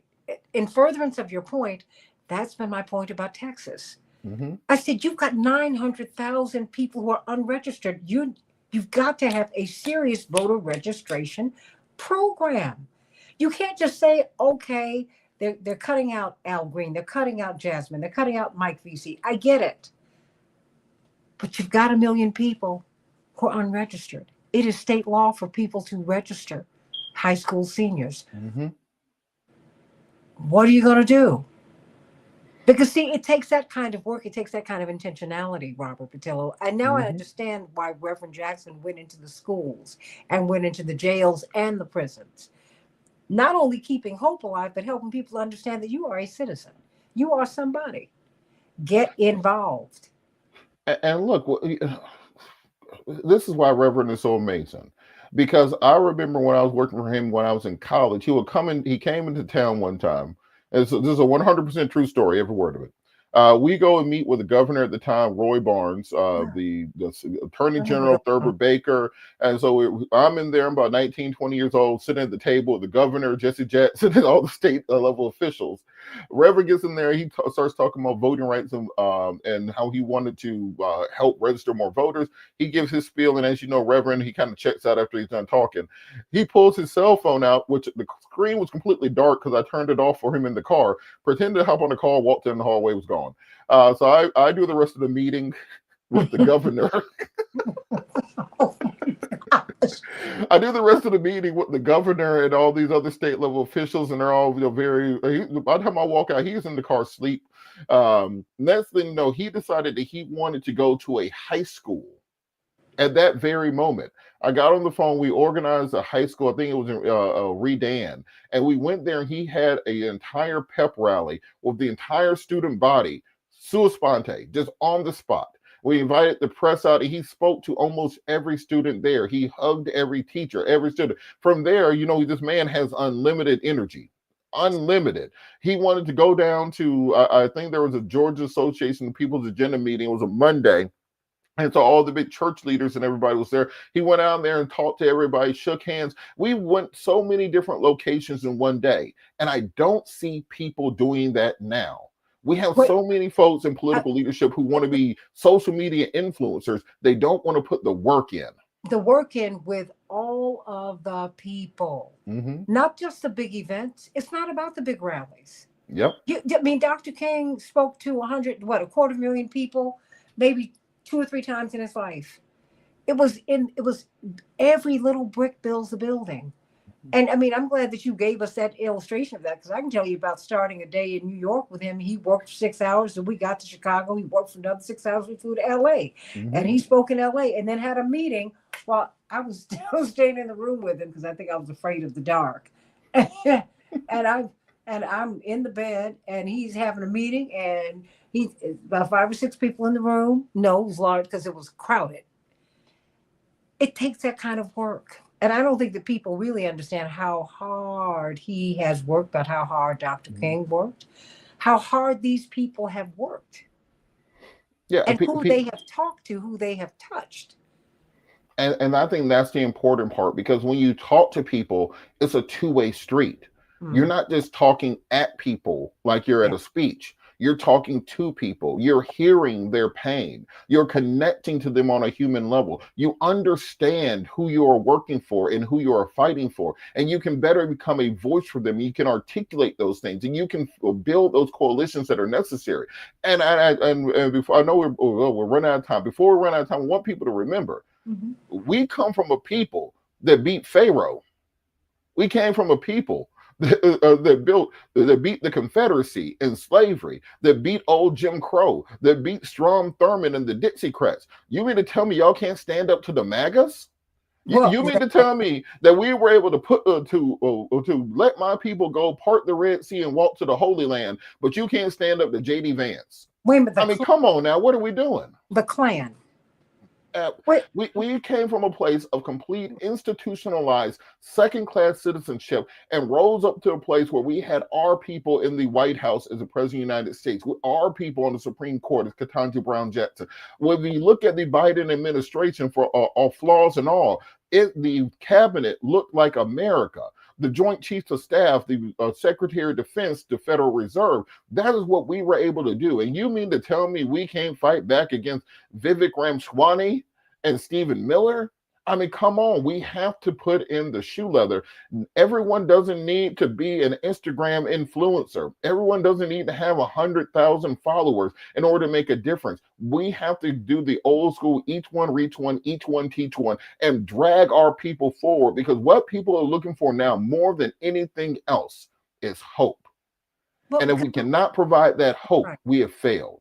See, because much of the Instagram, all of the social media, we know it is a government construct. It is Mhm. an alphabet voice construct. You don't know who these people are. Anytime people can have tens of millions of followers and you don't know, you have no earthly idea what it is that they do. Mhm. And I can barely crack a million with Reverend, and he's got one of the best known names on earth. Get out of here. So I'm not going to pay attention to that. What I want to know from you also, because we just lost one of our beloved, beloved, beloved, really one of the great mentors, I think, of our struggle, Dwight McKee. You know, we're going to funeralize him on December 6th, and he had so much regard for you. Just absolutely thought you were just brilliant, and everyone can hear that today. And of course, I'm going to have you answer some of the questions of the people on the chat line. But everything that he foresaw and that he had the nerve to tell us we saw come to pass. And you, because it was you agreed, you and Dr. Gibbs and Dwight were on the same page on so much, right? Hmm. And I think a big part of what I love so much about him, and I'm so happy. And I know people don't understand when I say that, but I come from a family where we believe that transitioning is a release. That Yes. if you look deep into the Bible doesn't talk about there being a burning hell below. This is the hell. Hmm. And when you escape this, you are transcending to sit at the right hand of the Almighty. Absolutely. And so when I think about where Dwight is at now, restored and replenished, and in a place without pain, without suffering, without anger, in a place where he can be sitting in the right hand. I know right now he is reading Dr. King the Riot Act on something. He is being fiery up there. Absolutely. And it is so crucial that we remember those people, but not just remember, but make sure we are honoring their memory. And what Dwight told us was to never just believe what the two-party system tells you. Never believe the narrative that they put out there. Don't read by the sheet music. This is not a opera. This is not a symphony. This is jazz. You're gonna have to freestyle a little bit. You're gonna have to hit some chords. You might hit a wrong note here or there, but you're gonna get to the right place. And it is so crucial in this point in time where people are looking for leadership, looking for somewhere to go, that we raise up these names and tell them, you don't have to play by the book they tell you to play by. Write your own book. And if you don't like the book, throw the book out and start from scratch. And I think we are in a place right now where that message, that idea, that thought pattern is what is the driving force. Dwight had to be the youngest old person that I knew, because he had the spirit of a young revolutionary that never dimmed. It never went out. It never died. He was there fighting till the last day and making sure that people knew that there was always hope. There was always a chance. There was always a way for you to make a difference. And I think that if we are able to turn that into the new view, the new raison d'etre for what we're doing, that is how we raise these people up, unite them into one cause, and fight back, not just to regain what we lost, but to finally codify those things and build that more perfect union that we were guaranteed. Well, do you think, amen to that? And because that's what he was fighting for up until his very last breath, his last event at Push, the last major event of his life. And he had Cornell West come in, and John Rogers of Ariel Capital Management, the founder of it. He sponsored it financially. I said, Dwight wanted me to moderate it. And I was like, oh, okay. I canceled something so that I could do it because it was Dwight. And I knew that he was struggling with his health. And I didn't want to tell him no. And I said, Dwight, what do you want us to do? I said, what is your point here? He said, what do we teach our children? It was that simple. And the thing is, what do we teach our children? Because they must know, and I'm saying to all of our children, red, yellow, black, brown, and white, we are all precious in God's sight. There are lessons that you need to learn from this grand human experiment, this grand American experience. These rights were not given to you. They were won for you. That's why when I see the celebrity candidates now, and we treat the candidates as celebrities, and I'm like, wait a minute. And people look at Reverend almost as if he's a celebrity. And I said, what people miss with him is how hard he worked, how hard Dr. King worked. Dr. King had an opportunity. He was a black Brahmin. His father was one of the biggest black preachers in the country. He had a PhD by the time he was 26. No debt. His father paid for it. How many people, I don't care what your age is, how many people have that kind of pedigree? And yet he cast his lot with the poor. Reverend never left the poor. And when I see so many of these, I mean, we've been president, we've been vice president. I need to see them. More than that, our children need to see them. Just stop by. I don't need a celebrity right now because we don't have celebrity problems. I mean, we are looking at starvation right now, Robert. I promise you, when you look at what's happening at control towers at airports all across the country, you got to have money to put gas in your tank. A lot of people can't gas up their cars. They cannot even afford to get on the bus or get on the train to go to the airport. And these are air traffic controllers. I mean, some of their children are going to have to come home from college. This is, I mean, if you are on the Affordable Care Act exchange, which is a tax program, because it really is income, you got to pay taxes on the exchange. You get a W-2 form at the end of the year. When you look at that, when you look at the kind of trouble that we're in, when you look at our president hopping on a plane at 80, going to see the president of China, You know there's something going on here. Where is the money? I don't know where it is. I know we got more than $37 trillion in debt, and no one has any earthly idea how we're going to get out of it. And I know that the Chinese hold a substantial chunk of our debt. I see some flashing red lights ahead, Robert, and I want us to be prepared. I want us to be prepared for them. While I've got ICE running into basically a daycare center and going from room to room to room, traumatizing these children and dragging a teacher out in handcuffs. Chaparral just asked the question: how do we get out of it? We are deep in mess, and I think that we can get out of it. I really do believe that. I know that we can, but we first have to acknowledge where we are, Robert. I think that's the biggest part. Gil Scott Heron said in Winter in America, he said, nobody's fighting because nobody knows who to save. People have to realize that we're in the middle of a fight right now. It's not a fight that is coming. If you don't think we're in a fight, the Black Hawk helicopters with people repelling into buildings on the south side might be a general indication that you're in the middle of a fight. If there are mass government agents in your community kidnapping people, you're probably in the middle of a fight.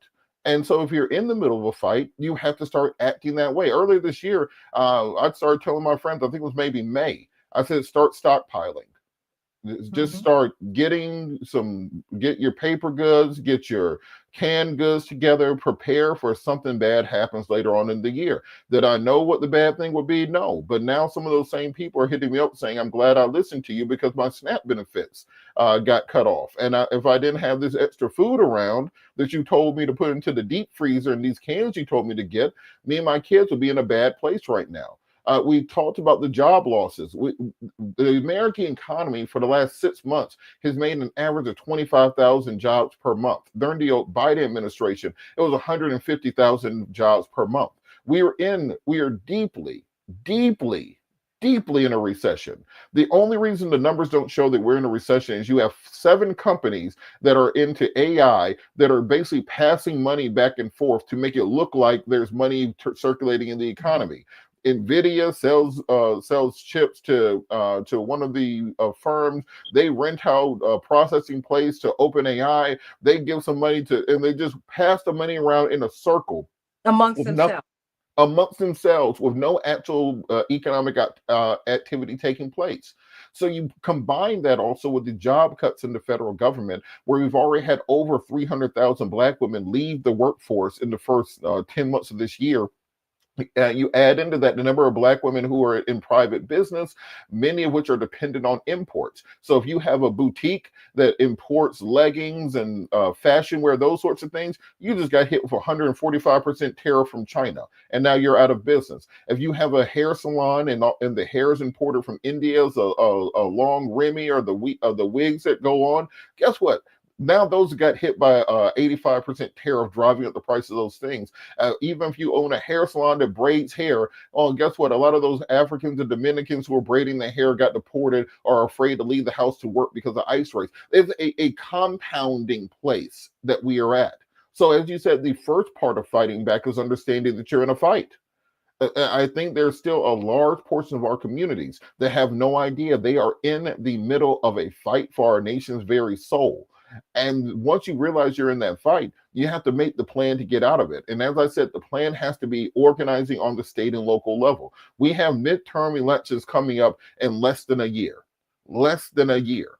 If we were able to take back the House of Representatives, we can at least put brakes on much of what Trump is doing. He will now be constrained into essentially what he was doing in his first term. And that will give us the runway that we need to start organizing, to start mobilizing, to start working on the state and local level. Every state in the Deep South needs to have a progressive or a Black governor in the next 5 years if we organize properly. You mean to tell me that Georgia can't have a Black progressive governor? With Atlanta and Macon and Savannah, Augusta, you mean to tell me South Carolina can't have a progressive United States senator or two? You mean to tell me that Florida after what's going on with DeSantis and running Byron, Donald, etc., can't move on the other side. We have to start affecting change on that state and local level, because that's the exact blueprint that the Tea Party used and the MAGA movement inherited, starting when as soon as Obama got elected. So the way that we make our way out of this is, one, to understand that we are in a fight, and two, to organize our local communities, person by person, seat by seat, to fight back against this agenda. They are gutting everything. They're started with getting rid of the Voting Rights Act. You can essentially consider that to be gone. Now, if you remember, in the memory of, and I know that it's not even legal in this country what I'm about to say, so I know there's going to be pushback. One of Charlie Kirk's biggest goals was to repeal the Civil Rights Act of 1964. Absolutely. And he said it on many occasions. He said the Civil Rights Act was one of the biggest mistakes in American history. And they have now deified him to the point where you can't even say that he ever said anything bad. So now, if you do a mashup of videos of what he said, they call it hate speech. I'm like, but that's what he said. You're not allowed to. They're thought police now, and so because you don't want to get on the bad side of the thought police and be canceled, be doxxed, be in some cases deported. They're now deporting people for criticizing Charlie Kirk. They are removing your visa if you aren't sufficiently obsequious to his memory. And so they're going to next be going after the Civil Rights Act of 1964. Something also that I think people need to listen up for is, there's something called the Dormant Commerce Clause, which was used during the Civil Rights Movement to justify the federal impingement on private activity.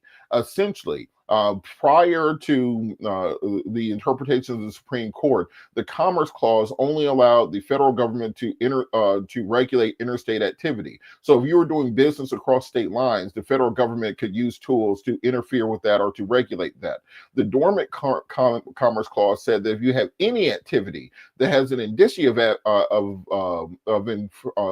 activity on interstate commerce, now we can use the Dormant Commerce Clause to regulate what you are doing. So if you have a hotel, before this, you can simply say, oh, well, all my clients are in the state. I get all my supplies in the state, so I don't have to let Black people in my hotel because this is a private company. That doesn't interfere with that.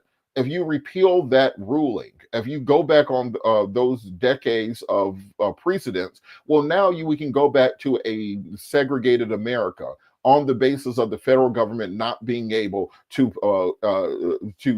have any reach into those states and regulate individual activities. So we could be going back to green books. We could be going back to a situation of us pulling into a hotel or a motel and having to ask whether or not they allow Black people there, having to ask whether or not Black people are allowed in these sorts of restaurants and other establishments. And it won't just be Black folks. It will be a social economic question. Because in the private space, you can discriminate now, right? Mm-hmm. Exactly. And once they reach their goal of repealing the Civil Rights Act of 1964, repealing voting rights, we have to have a plan in place for what to do the day after. Because right now we know they're going to do it. We've known they've been trying to do it for 10 years. You and I have been fighting and marching and protesting. I was with Reverend in 2005 at the March for the Reauthorization of the Voting Rights Act, organizing students. That was 20 years ago. So we always tried to plan for the fact that they would do it, but we never had a plan for what would happen afterwards. Just as with Dobbs, they fought for what would happen if they ever repealed Roe v. Wade,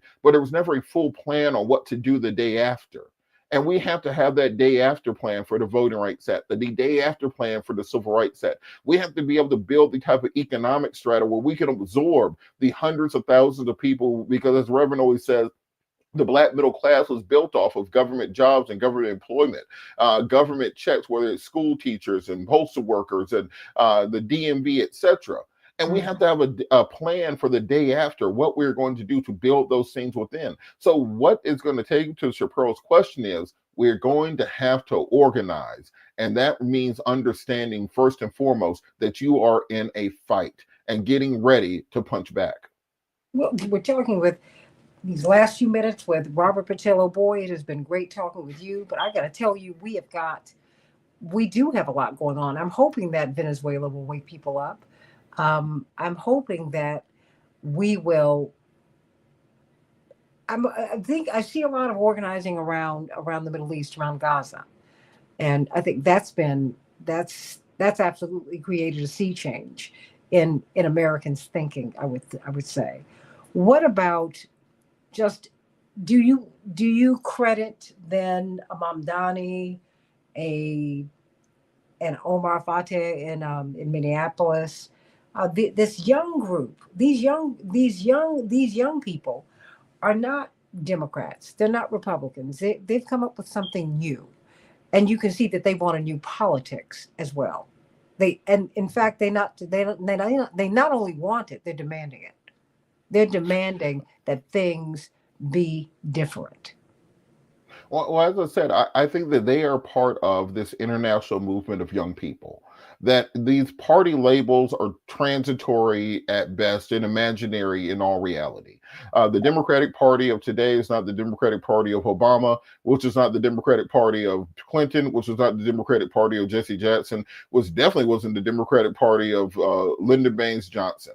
So these titles are imaginary. Donald Trump has nothing in common with Dwight Eisenhower. They're Hmm. not in the same political party. Let's stop pretending that that is Hmm. a thing. So the party is made up of its constituents. It's made up of its base. It's made up of the coalition that you can put together. And politics make for strange bedfellows.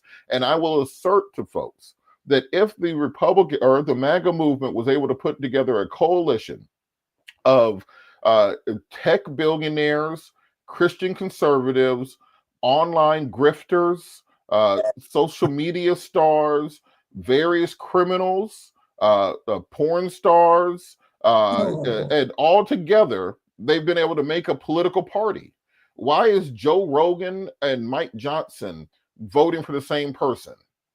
Yeah, I just want you to think about that as a political movement. Or, what does Mitt Romney have in common with Kid Rock on a political level? But Mm. yet and still they exist within the same political stratosphere. Mhm. So the point that I'm making is that the Democratic Party has to have a tent big enough where you can have John Fetterman and Joe Manchin in the same party with Mondami and AOC and anyone else that they consider to be in the left wing of the party. And we have to find an armistice in some ways where no part decides that they want to be dominant. The problem what killed the Democratic Party was when they decided to become the corporate party. If you remember in the 1980s and 1990s, the Democrats were the young, insurgent, exciting party. Well, They that was built. that was through Reverend. Now, Mm-hmm. then the corporatists came in, the DLC, the Yes. Democrats of the leisure class, but they were the Democratic Leadership Council. That was Clinton. That was Al Gore. That was Sam Nunn. That was Chuck Robb. That was the right wing of the party, and they said in a memo that we caught in 1984 at the convention that they were forming to counteract the impact of Jesse Jackson and the 2.5 million voters he brought into the party. And if they were not successful in moving the party to the right, they were going to leave the party and become Republicans. They Mm-hmm. stayed in the party and moved the party to the right. Even and we got into a fight with the Clintons initially, right? We had to, but Reverend had to learn how to deal with him because black people loved him so much, right? Mm-hmm. And we felt so comfortable, even as he had a lot of policies that were not good for us. Now he did bring a lot of black people into government. I will, there were a lot of good things that he did do because I mean the government never got blacker than under Bill Clinton, and that was a great thing. But what I want to know from you, just knowing that, I mean, okay, understanding that when you look at the political landscape, some of us now feel free enough to go back to the Republican Party. Mm-hmm. And I'm wondering if we should not also understand that if we can work with someone in the Republican Party on an issue that means something to us, that is very important, shouldn't we do it? I mean, when I talk about Marjorie Taylor Greene, I'm like, we agree on Gaza, we agree on healthcare, on Epstein. Why can we not do that? I think you absolutely can. And also the thing that happens when you start working with other people, you might eventually bring them over to your side. When you talk and have actual conversations. Back on my radio show, I used to have a Klansman come on, Gene Wolfe he was the international cock leader of the Klondike Ku Klux Klan. And initially, I had him on the show once a year to give a Klan update about the things that were going on, what they were working on, just with friendly conversations. He would invite me to some of the meetings, rallies. I would go. They had this big store up in Tennessee where we would go and hang out, take pictures, all those things. And probably about 3 years in, Gene sent me a message saying that he had left the Klan. That he realized from interacting with me, and I hadn't talked to Francis Johnson, who was the chair of the state NAACP at the time, and we'd have actual conversations. He realized that his whole life he had been lied to. He realized only because we started interacting and talking, and he found out that there were some good, nice Black folks who just wanted the same things that he wanted out of life, that there was no point in the white supremacist beliefs that he had devoted his entire life to the point that he had become a leader of the Ku Klux Klan in his local chapter. And so when we talk about this idea of us being in silos, the best way to break out of a silo is to open the door. And so you have to have those conversations across party lines. You have to have dialogues that are intergenerational. The big problem that we have right now is that reality is pick your own adventure. You can create a reality where you only interact with people who believe in that same reality. They normalize that same reality that all of you interact in. And almost like allegory of the cave in Plato, you become blinded to the real world around you. We need to have these conversations. We need to understand what the other side is talking about. We don't have to agree on everything. There are many of my beliefs that will be a lot closer to someone on the MAGA side than someone on the far left of the party. Does that mean that either side is right or wrong? No, it's a difference of opinion. And your political movement has to have a big enough tent. And remember what we were saying about the 1960s of the movement. The people who were at Stonewall fighting for gay and trans rights were on the same coalition with Southern Baptist ministers and the civil rights movement. You think they had a lot of conversations where they were agreeing on things? What they agreed on was they had to break out of the social system that was holding both groups down. So, of course, you have to open that up. You have to have those conversations. There's nothing wrong with dissent and disagreement. That is what Dr. Dwight taught us, that you need to question everything and always be ready for that fight. And always be ready for that fight and walk through the open door. You might be surprised at what you find. I've got to go out to Utah. Uh, the Mormon Tabernacle Choir are having their annual concert, and the Mormons have been calling me because they want me to come out there. And I'm going to try my best to get out there, as crazy as it is trying to fly at this time. But when they found out that I had done an album with one of the elders of their church, Senator Orrin Hatch, they said, "Oh my goodness." And then they talked to his family. They said, "Oh, we love Santita. Loved working with her, but you never know, everybody. You never know." And that's one of the blessings of my life, and one of the blessings of yours has been, you are one of the, you never know. You never know that someone walking down the street like an attorney, Robert Patillo, full of so much brilliance. There's so much that he has to offer. I'm so glad that you choose, that you came home finally. That's everybody here said, we've missed him. We want you I've to be missed here. all y'all too, so I'm gonna get back in the fight. I enjoy the fight too You've been in much. the well, no, you've been in the fight. It's A just different part of the fight. So yeah. I mean, you're doing different things, and you've had different experiences, and now, you know, now we there's some other things that we need to do, because right now, independent media is more important than ever before, because that is the only place where you're going to get the truth, and we're going to have to go beyond these uh, these particular silos. We're going to have to get out in the streets and travel and talk to people from place to place to place to place, because the algorithm does not favor us, and that's okay. Sometimes you need to see, touch, and feel people. That's who we are. What would you like to say before we go, Attorney I, I Robert?